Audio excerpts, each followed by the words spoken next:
Welcome to another brown bag lecture at the Museum of Nebraska History. Funding for filming these lectures is provided by the Nebraska State Historical Society Foundation. The Nebraska State Historical Society has a rather large collection of Nebraska-related moving images, which include hundreds of reels of film footage shot by amateurs. These home movies offer unique views of home, hearth, and the world at large through the eyes of ordinary Nebraskans, all in lifelike motion. Here today to share some of these gems and some interesting background about home movies in general is Paul Eisloeffel, the Society's curator of visual and audio collections. Now I present Paul Eisloeffel.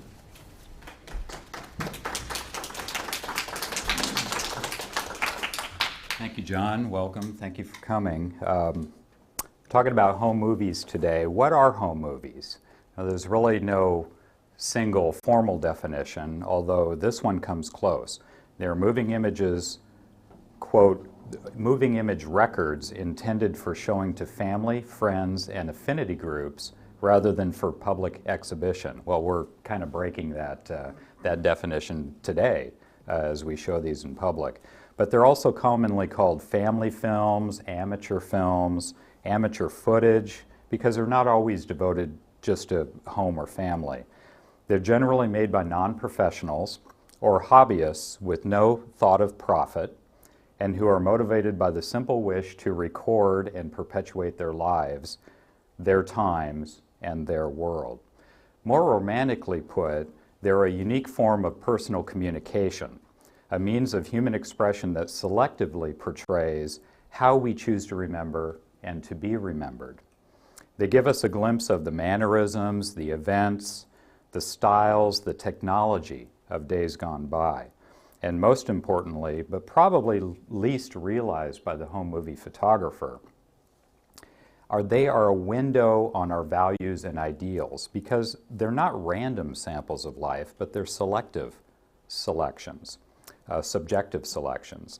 They show what is important to the photographer and by extension to the family, to the community, and even to society. Today, these images, once meant for personal recreation and edification, have become cultural icons, part of mainstream entertainment even.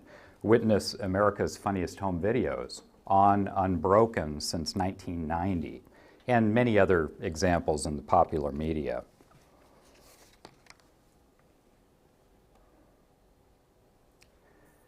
Now, why are we so captivated by these images?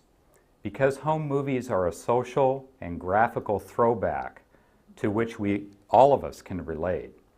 They resonate with us on an almost instinctual level. There's something recognizable, familiar about them, even though they're not our own. We're willing to excuse the imperfections. In fact, we expect them. It's all part of the experience. The dimming of the lights, the flicker and rattle of the projector, the comfy seats, the good-natured heckling, these are all part of the ritual.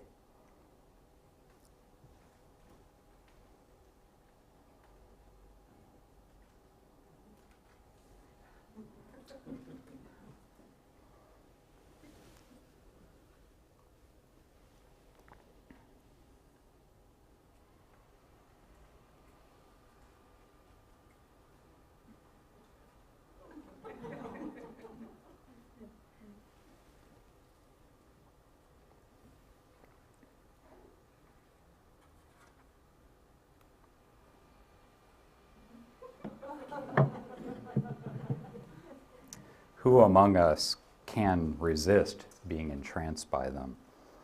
Now today I'd like to share with you some of Nebraska's home movies, ones that we've collected here at the Nebraska State Historical Society and that are now part of our permanent research collections. But first, a little context, a little background. Because home movies are much more than just what they show. They're the result of a series of technological advances that have changed the way we document our lives and our world. Now, there are two antecedents that are important to know about, both of which happened in the 1880s. The first was the development, no pun intended there, of snapshot photography by this man, George Eastman, who founded the Eastman Kodak company. This not only made it possible for amateurs to practice photography, but at its heart was the flexible plastic photographic film that would replace glass plates. The other antecedent was the advent of motion picture photography, which is really quite a large story in itself. In fact, this second innovation was only possible after the first because motion pictures needed a flexible base on which to capture the individual images. This is Thomas Edison with one of his many inventions that related to moving images. As amateur still photography became more and more popular, motion pictures were also entrenching themselves into the public psyche. And early on, creative individuals strove to come up with a way to meld the two, to bring motion picture photography to the common person. Now, this wasn't easy because the standard motion picture film was a whopping 35 millimeters wide, was made of a chemically unstable, even dangerous plastic cellulose nitrate. You may have heard of that. And the equipment was expensive and bulky. So, none of these things are really conducive to the casual hobbyist. Then, in 1923, the big break. The Eastman Kodak Company introduced the first home movie outfit in America, the Cine Kodak. This is a picture of it here from the Cine Kodak's instruction manual. We also have one here on the table that has recently come into the collections of the Historical Society. This particular one was used by the engineering department at the University of Nebraska. They used it to take film footage of motion studies and so forth for ergonomic reasons in industrial design. We have those films in our collections, by the way. The camera was certainly small and simple for cinematic standards. It may look big to you, but it's a heck of a lot smaller than the professional film equipment of the time. But the big innovation here was the film. It was only 16 millimeters wide, about a half an inch. It was called miniature or small gauge film at the time. It was made of a non-combustible plastic, cellulose acetate, which was dubbed safety film because it was not, didn't have the chemical instability that nitrate did. And you could load it in the daylight. It was also called daylight film. And best of all, it was called reversal film. That is, the film that one exposed in the camera turned out positive rather than negative. So there was no need to have the camera original printed onto a positive film stock afterwards. So add to all this the fact, all of this miracle of technology, it was introduced to the public in a time of prosperity and increased affluence in America. And you put all that together and what you've got is the power of movie making in the hands of the common person. The home movie was born. Smaller cameras followed quickly, notably the Cine Kodak Model B in 1925. It was about half the size. Here's an ad from 1927. And other manufacturers began getting into the game too, like Victor, which was a company out of Davenport, Iowa. In fact, they claim that they were the first. Kodak invented the film, but they were the first to really come up with the camera idea. Bell and Howell, DeVry, you may have heard of some of these. As you can imagine, the marketing came fast and furious at this point. Here on the left is a Kodak ad from 1924, which interestingly recycles Kodak's own brilliant tagline for its snapshot cameras. You press the button, we do the rest. It's exactly what they said when they came out with their snapshot line of cameras. Another ad called the home movies a, quote, brilliant adaptation of the cinema to fit the family, brings to your household an unlimited source of new and healthy pleasures. Each of these films is a fragment of life, comic, poignant, or instructive, as you choose. The ad on the right is from the Victor company, Davenport, Iowa, and it calls them. Motion picture portraits are life's only replica. Now, the second big innovation came in 1932. There was this drive to make things more convenient, more economical, and that's what fueled this second innovation, the introduction of the 8mm format. Again, the big deal here was not just the equipment, but the film itself. Faster emulsions and finer grained film made it possible to decrease the frame size by a factor of 4 and still get a good projection.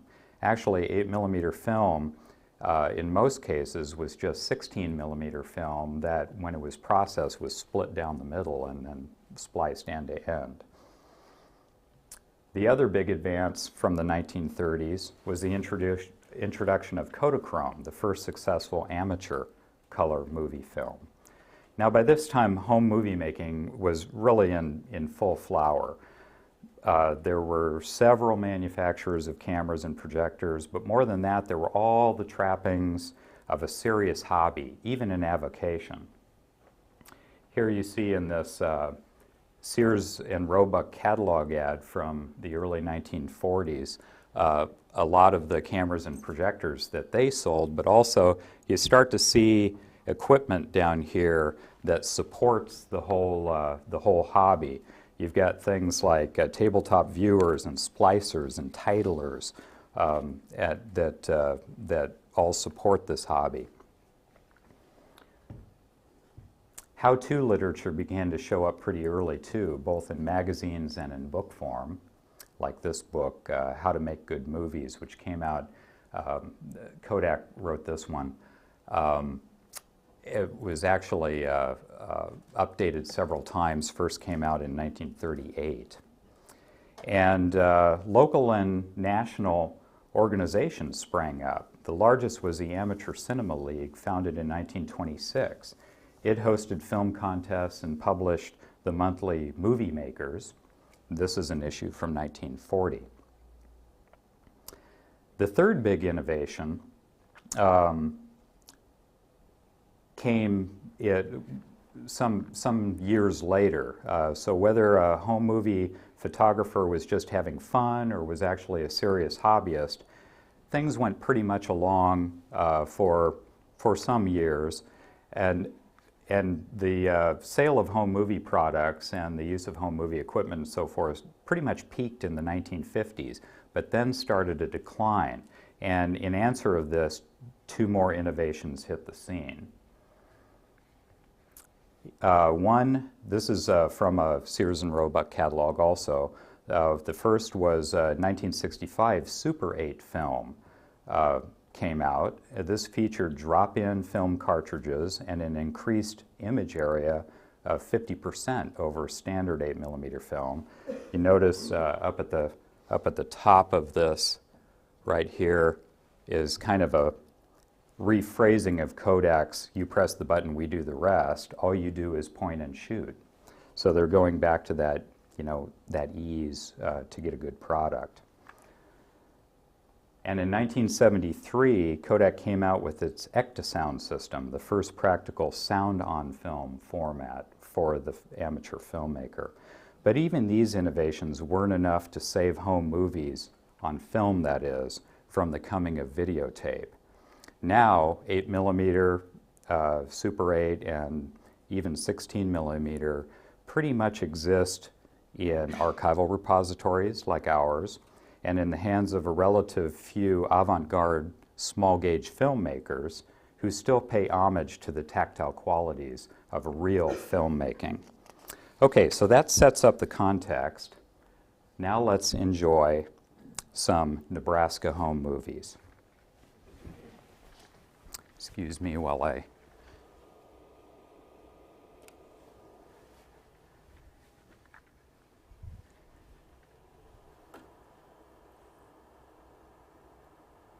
Here we go.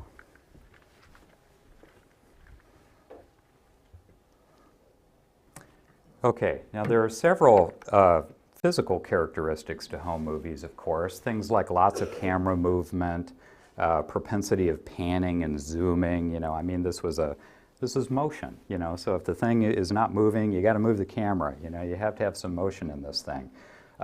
Sometimes there are little order to the sequences, there are poor exposures, people waving a lot, people walking directly toward the camera, striking silly poses, or just staring dumbly at the lens, really not knowing what to do. But the content characteristics I find more interesting. Now, when you watch as many vintage home movies as I do, which is part of my job that's really great, you begin to see how they divide out thematically. The first and perhaps predominant theme is family. Actually family, extended family, and friends. Essentially those meant to be the audience for the home movies that are being shot.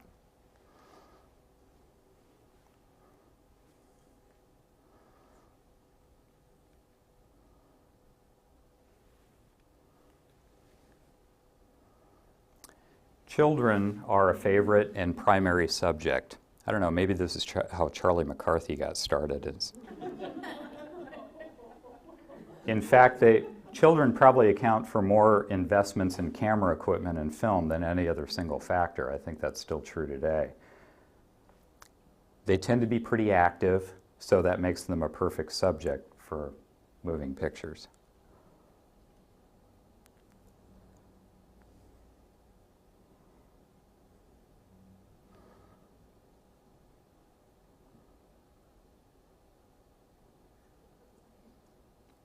Very daring photographer there.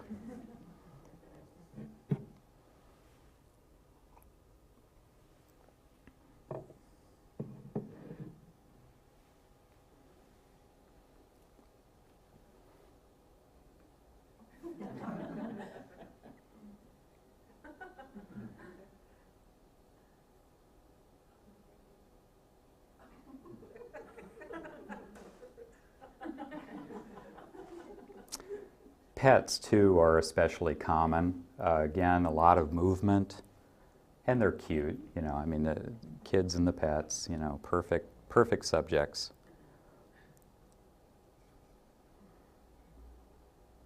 Some pets are bigger than others.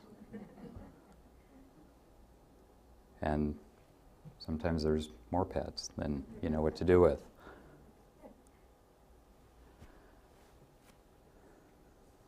Now, when the home movie photographer turns the camera on an inanimate object, it's a thing to which a certain level of pride is attached. The motorcycle, the bumper crop of corn here, maybe the house, the new bike. Schwinn Stingray, 1969. It's great. Or, a hobby. Here's a hobby showing a hobby. Home movie photography showing another hobby. So it's a matter of the subject matter is all wrapped up kind of into family pride. They're selective. Home movies are selective, like I mentioned. So they won't show an ordinary day, but they'll show celebratory days, like birthdays or other holidays. You can't quite get the hang of it. Halloween, other holidays, special events. And you don't see a regular meal, but you see a picnic, or a banquet or something like that. It's always the special versions of the ordinary things. The second theme, launching off the first, is travel. That is, travel with family and friends. Now, as I mentioned before, home movie equipment became increasingly mobile and did so at a time when we ourselves were becoming increasingly mobile. Lots of different forms of transportation were available to us starting in the 1920s. Automobiles, buses, airplanes, airplane travel, that sort of thing. So home movies and travel went hand in hand.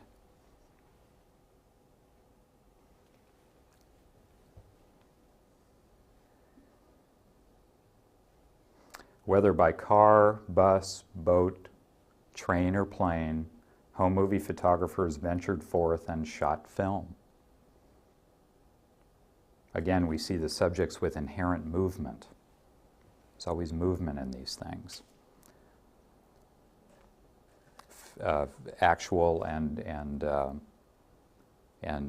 theoretical movement of, you know, going to a different place than home.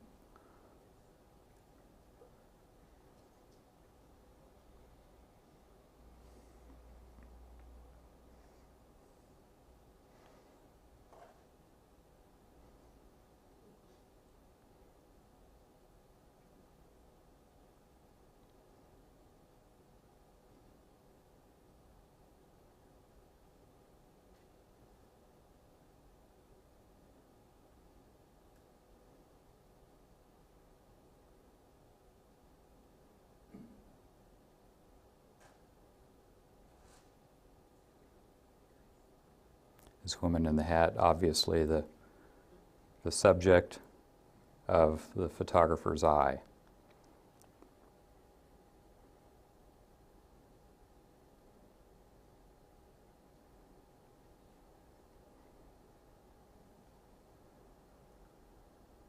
Well, do something. Okay, all right. This is moving pictures. All right, one especially good example from our collections is Richardson County farmer Jesse Avery's visit to the 1933 Chicago World's Fair. Here's a rural farm boy and photographer, actually a member of the Amateur Cinema League, who went to the big city, and it's just fabulous. I think he spent a lot of time on this woman, this vendor. I think he kind of liked that. He said these shoes here were 10 cents a pair if you could find the pair. Chinatown.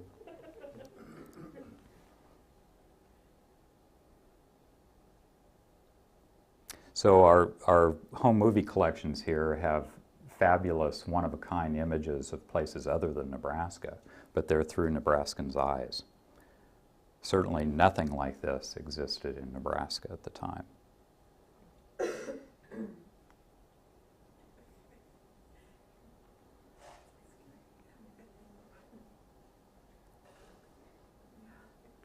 Now, a subset of the travel theme is what I call ethnographic curiosities, encounters with people of other cultures that made for good film subjects. These are Native Americans at a powwow up in the Red Lake, Minnesota area.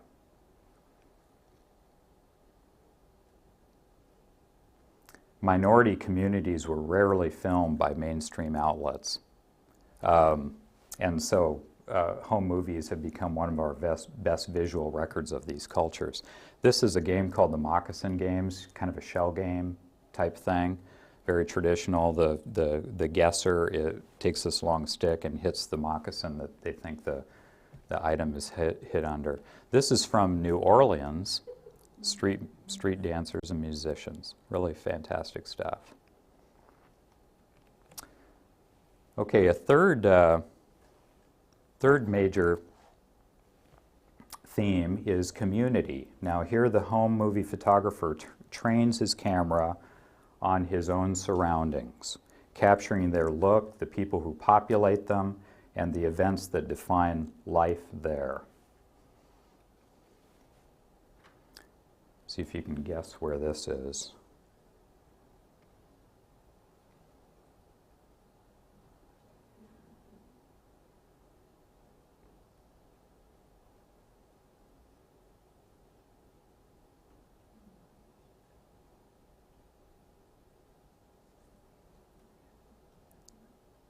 Be a big clue coming up here.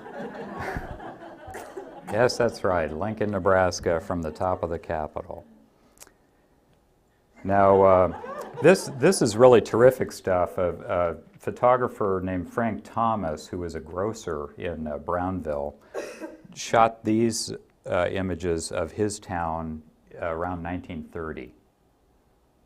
Just the look of the town, the people.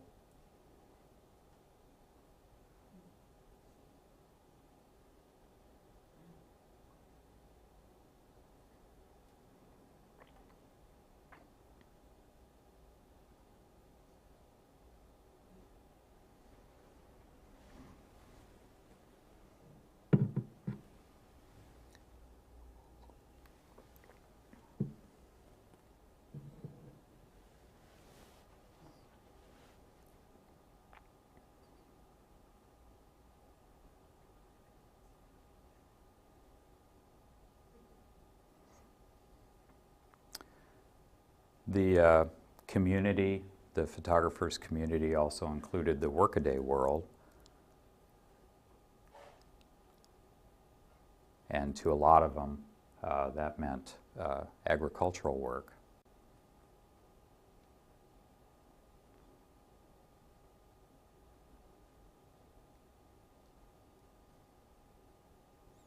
Here's an example of Kodachrome film, 8mm film that it still holds up today. I mean, vibrant, very vibrant colors.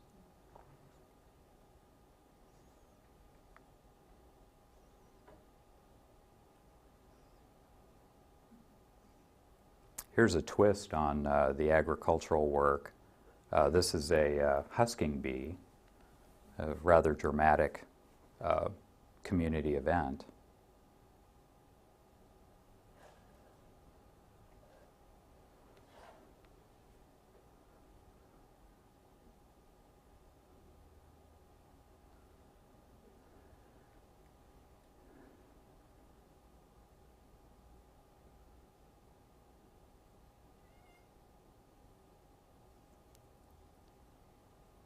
And perhaps somebody can name this town. Burwell, correct. This is 1950, the Burwell Rodeo.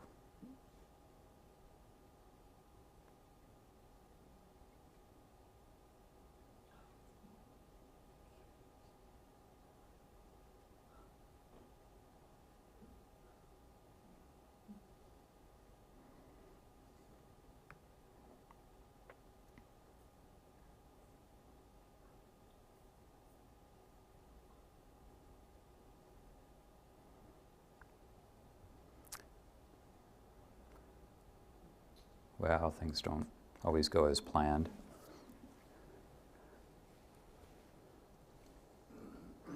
This is a parade in Geneva, Nebraska during World War II, as you can probably tell from the theme of all the floats.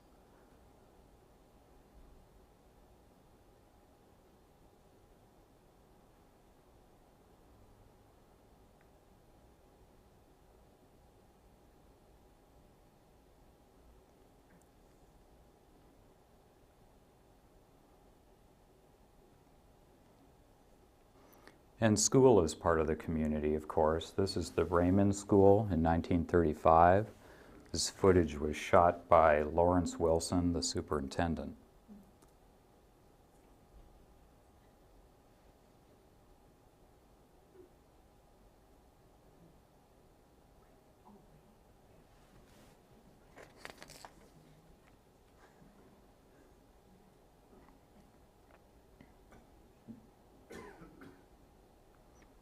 Now, part of what defines a home movie photographer's community are those everyday events, the routine things like we just saw. Those everyone comes to expect.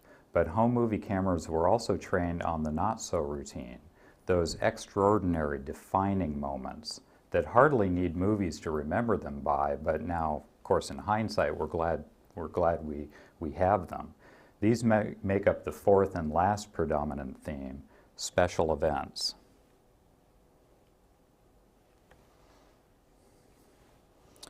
This first is an oft-used bit of footage from our collections, the raising of the sower to the top of the Capitol building in 1930.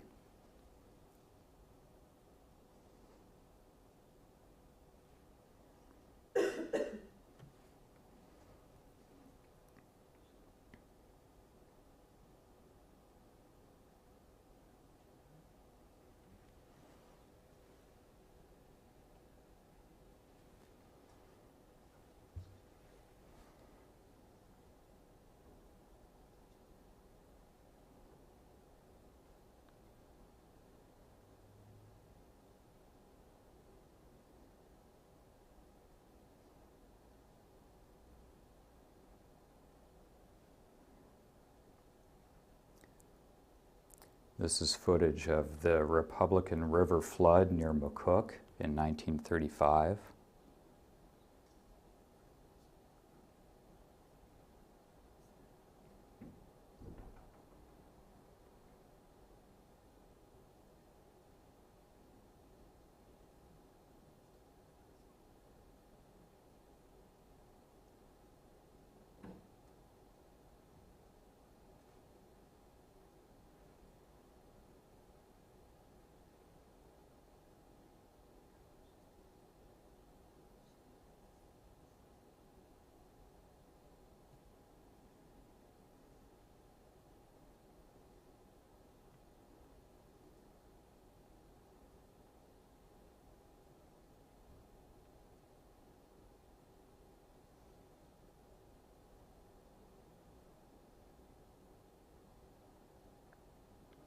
A year after his famous transcontinental flight, Charles Lindbergh visited Omaha. It was part of a nationwide tour that he was making. And here he is coming in the spirit of St. Louis at the Omaha airfield. And that's him speaking behind the pole. Sometimes a home movie photographer, not being a professional, doesn't have the best venue. This is footage of the rebuilding of the Pleasant View Church near Humboldt in Richardson County in 1929, a community effort.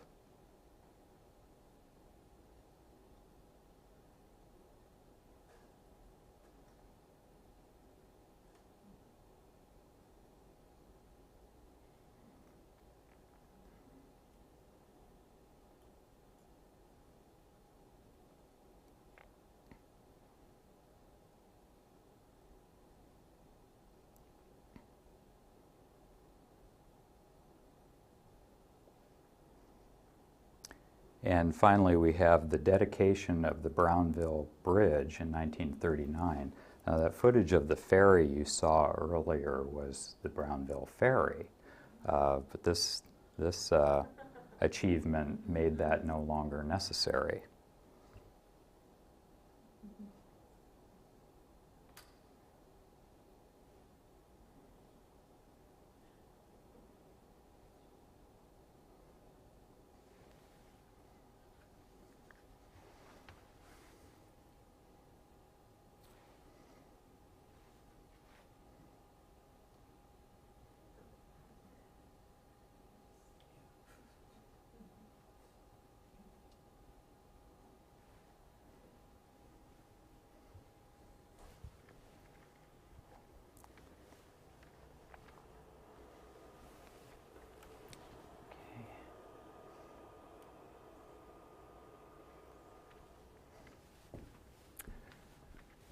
So what's happening now with these vintage home movies? Well, really some remarkable things. True to their new role as cultural icons, they're increasingly sought after by documentary filmmakers and other media producers because they show such unique and personal views of the world. And by their very nature, they're one of a kind. Remember what I said about the reversal film. The film that's exposed in the camera is it. I mean, that's the only copy that exists. So they are indeed one of a kind. There's also increased interest by scholars about the home movie genre. It's now a hot topic of exploration from a technical and cultural and sociological point of view. Amateur film is the subject of seminars, scholarly articles, and books. Two recent examples, which I have here, are Real Families, A Social History of Amateur Film. It's about, I think, about 6 years old, and fairly new, just from last year, is Home Movies, A History of the American Industry. Those are just two notable examples of the literature that's coming out about this genre now. And happily, there are increased efforts by archives, museums, and libraries to collect and preserve home movies. Here at the Nebraska State Historical Society, we've got one of the best collections anywhere. Some granting agencies are singling out home movies as worthy of preservation funds, notably the National Film Preservation Foundation, and we've gotten a few grants here from them for preservation work on our own home movies.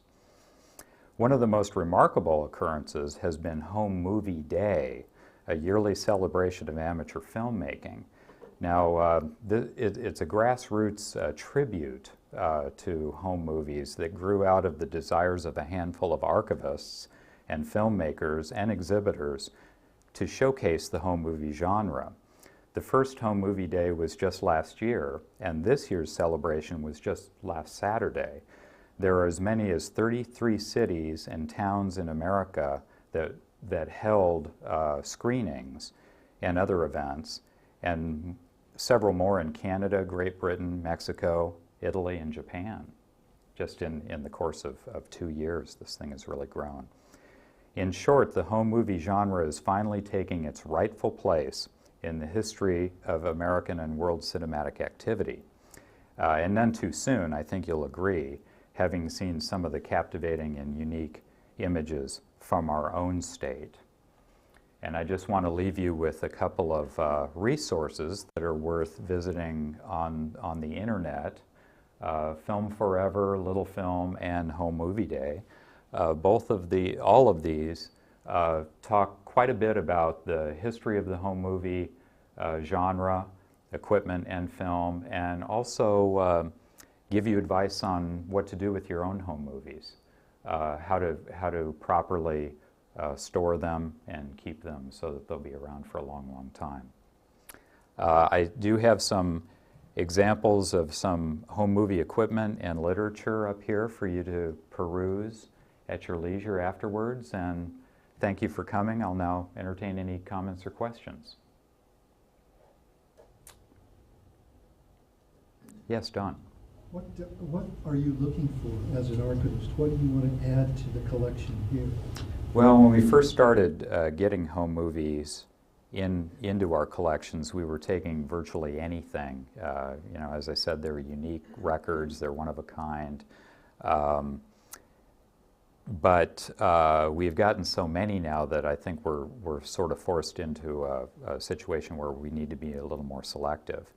And so we're looking for ones that are in physically good shape, ones that have some technical aspects to their creation that merits their inclusion in our research collection, so that, you know, the photographer kind of knew what he or she was doing and would linger on subjects rather than just a lot of quick cuts and so forth. And we're looking for home movies that whose content show more of the events and areas of the state that are not yet represented in our movies. Yes, Donna. Do you think with the popularity of home movies becoming more prevalent, there's going to be more of a attempt to keep the equipment needed for viewing it around or available to amateurs to use? Well, that could be. I mean, it's really turning into video now, you know, and in fact, it's quite easy for people to actually edit, you know, on their home computers and so forth. So that's, in terms of home movies that are being made now, that's the way those are going. It's pretty much a digital medium now.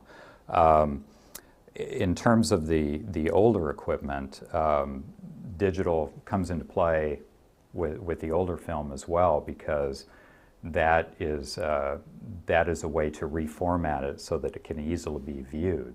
However, I do want to stress that if you do have film transferred over to another format, whether it's analog or analog, say, videotape, or some digital format, to not get rid of the film, because the film actually is going to be stored well, around much longer than any of these digital formats will be.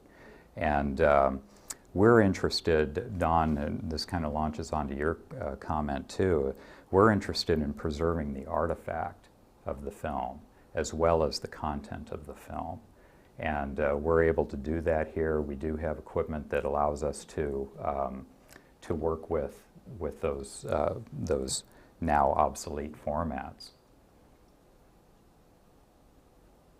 Yes, Lynn. What do you think the prognosis is for you being able to collect, well, maybe not you personally, but someone in your position 50 years from now being able to collect home videos? Obviously, the home movies that are out there have been well preserved and have been stuck on a shelf, but if somebody has shot video in 1980 and 1990 and left it on a shelf 40 years from now, is that going to be viewable by anybody? Do people need to take an active role in duplicating or refreshing those? That, of course, would be best. What the last thing you said there is for people to actually be able to take some takes some effort to make sure that the video they have shot and are shooting now kind of refreshes and responds to the changes in technology over time. All of the formats after film are very questionable in terms of their longevity, and the sooner we can try to intervene, the better.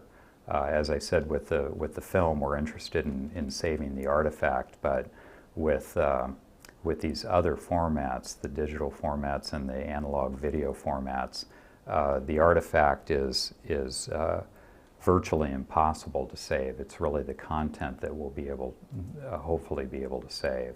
So the prognosis is not good for all of these.